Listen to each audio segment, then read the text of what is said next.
Hello and welcome back to another video on the rest of the way and to another edition of Friday Night Smackdown out of 10. And it's a big episode of Smackdown today because it's the last episode of Smackdown before Saturday night's main event and the final one before, the penultimate one, sorry, before the Royal Rumble. And lots on it, of course, including some big matches, Damian Priest versus Trick Williams, etc, etc. But we kick things off with the shots of superstars rising when Zayn's music hit to a big pop from the crowd. He talked about having a chance to become the #1 contender tomorrow night, but he was quickly interrupted by Trick. He said Zayn isn't on his level and won't leave Snme with a win. Zayn agrees they're not on the same level because Zayn is the best of the best while Williams is still trying to reach his potential. Williams said he would fight Zayn right now, but he has to worry about his match with Priest. He brought the Archer Infamy to the ring. He speculated that Williams is scared of him and that it was why he doesn't trash talk to him like last week when they ran into each other. Trick Willie nailed Zayn on the mic, but Priest blocked his shot and unloaded on him. Williams ended up punching the ring, punching Priest into Zayn before escaping the ring. This was a run-of-the-mill segment, but they did a decent job making it entertaining and obviously followed a predictable pattern.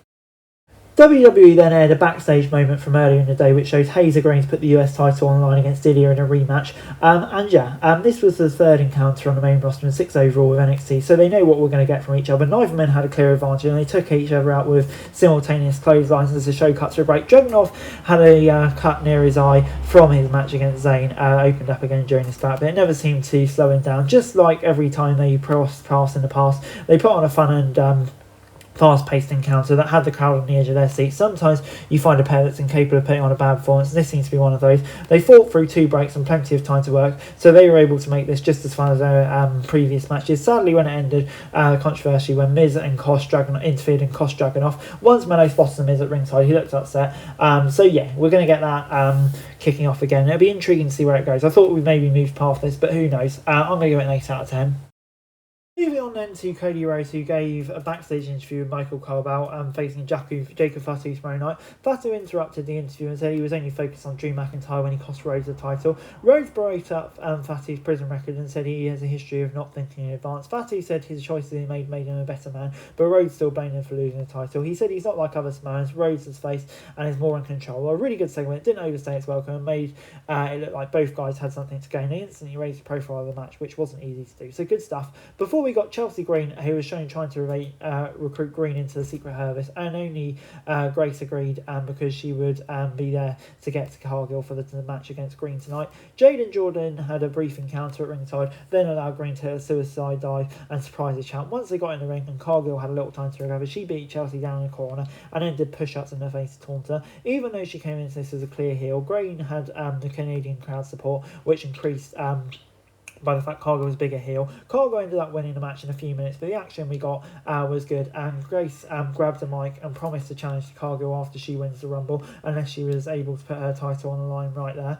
Jade didn't entertain the offers and left, but it's clear WWE is working towards 2 powerhouses going to battle. So yeah, overall I'm going to give it a 5 out of 10.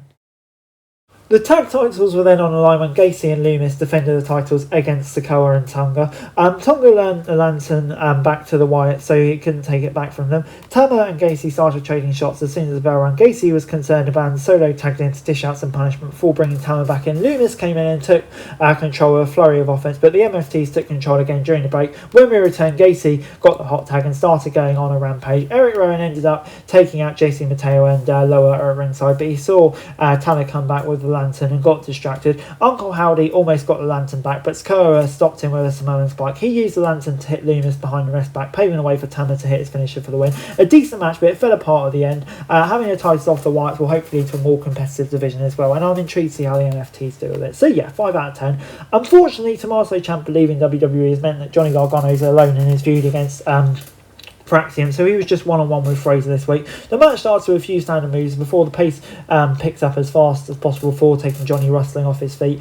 These two guys have a lot of similarities in their wrestling style, so it took no time for them to find their grooves and turn it into a competitive match. Unfortunately for Gargano, LeRae accidentally cost the match when she hit him instead of Fraser, which allowed Fraser to get the pin. Axiom tried to reclaim his mask, but LeRae ran off it. Well, other than that ending, it's a pretty solid match, and it looks like this feud will continue for a while, which isn't a bad thing. but Gargano may need a new partner. 7 out of 10.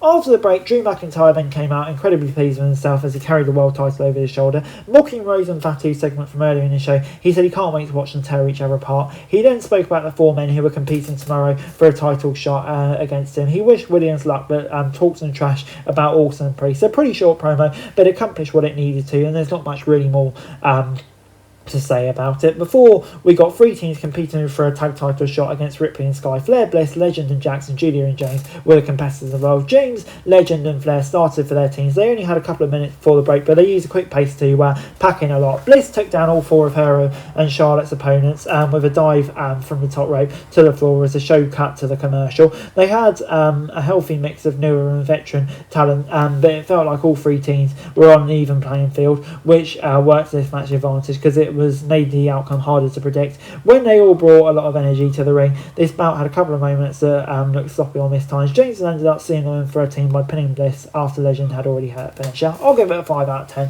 As we then moved on to Priest versus Trick in our main event, Priest was shown telling Zayn to stay out of the match during a tense backstage segment. Zayn said if Williams does something he doesn't like, he will do something. As Zayn was walking away, he saw McIntyre and slapped him in the face. Priest stepped into the ring with Williams for the main event a few minutes later, and while the former world champion was able to take control from the first lockup, it didn't look like Williams was long to fire back with some shots of his own. Zayn came out to watch the action up close before the show cuts to break, but he didn't get involved in the action. We returned to see Trick Willie controlling the pace until both men knocked each other down with kicks at the same time. Zayn ended up going after Williams and an encounter at ringside, which caused the ref to call for the bell. All 3 men fought until Orton showed up and took Williams out with the RKO out of nowhere. A solid match with an ending that left a lot to be desired, especially after some other dirty finishes on the show. Overall, I'm going to give it a 6 out of 10. Yeah, just a bit of a disappointing ending.